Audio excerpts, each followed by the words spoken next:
नमस्कार, सिविंग to all चॅनलमध्ये तुम्हा सगळ्यांचं स्वागत आहे.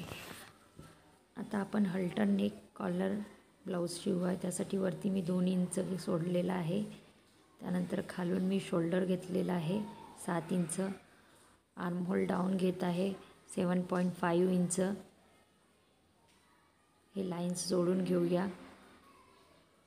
हा शोल्डर आहे, हा आर्महोल आहे 7.5 इंच. वरती 2 इंच एक्स्ट्रा सोडून दिलेला आहे. त्यानंतर 4 इंचाचा आपण नेक घेणार आहोत, कारण कॉलरचा गळा असल्यामुळे खाली मी 7.5 इंच नेक घेते. 7 इंच नेक घेत आहे.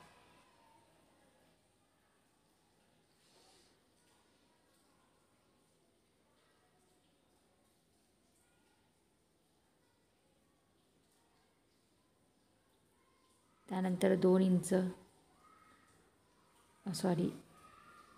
इथे मी 1.25 इंच 1.25 इंचावर मार्क केला आणि वरती 2 इंच अशा प्रकारे लाईन ड्रॉ करून टाकली आणि हा नेकचा शेप मटका शेप दिला. अशा प्रकारे मटका आपण तयार केलेला आहे. मटका गळा घेत आहे आणि कॉलर हल्टर कॉलर आहे. आता आपण इथे छाती घेऊया. छाती मी घेतलेली आहे 8 इंच आणि 2 इंच एक्स्ट्रा मार्जिन घेतली आहे. म्हणजे टोटल आपण 10 इंचावर मार्किंग करूया. त्यानंतर खालचा बॉटम पण घ्यायचा आपल्याला. आधी इथे फुल लेंथ घेऊ आपण. मी ते 15 इंच फुल लेंथ घेतलेली आहे, प्लस 1 इंच एक्स्ट्रा म्हणजे 16 इंच फुल लेंथ घेतलेली आहे. त्यानंतर आता आपल्याला वेस्ट घ्यायचा आहे.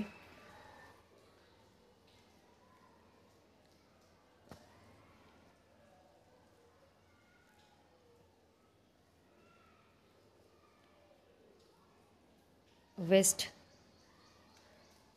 चौथा भाग हा आपला 5 इंच आहे, प्लस मी 2.5 इंच डार्ट घेणार आहे, म्हणजे 7.5 इंच झालं आणि प्लस 2 इंच एक्स्ट्रा मार्जिन.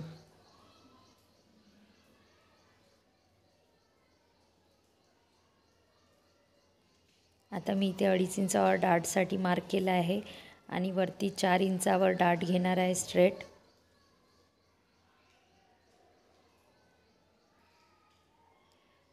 खाली 3.5 इंचावर डार्टची मार्किंग घेतली आणि वरती 4 इंचावर डार्ट घेतला आहे. आता 2.5 इंचावर इथे समोर डार्ट करणार आहे 2.5 इंच. या प्रकारे आपल्याला प्रिन्सेस लाईनचा शेप देऊन द्यायचा आहे. मी डॉटेड दिलेला आहे. त्यानंतर आता मी डार्क करून घेईल. त्याचप्रमाणे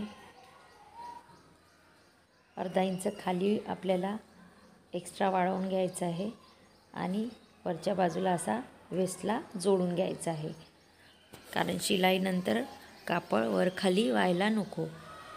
इथे आपण फ्रंट आर्महोलचा शेप घेऊया.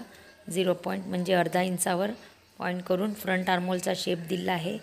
त्यानंतर वरती 1 इंचावर मार्क करून हा प्रिन्सेस लाईनचा पॉईंट असा मी मार्कवर असा जोडून घेणार आहे. हे झाला प्रिन्सेस लाईनची मार्किंग.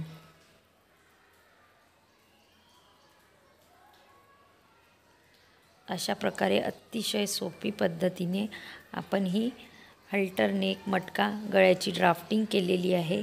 मी तुम्हाला मेजरमेंट सांगते. 4 इंच आहे, इथून इथपर्यंत 3.5 इंच आहे, हा 1/2 इंच आहे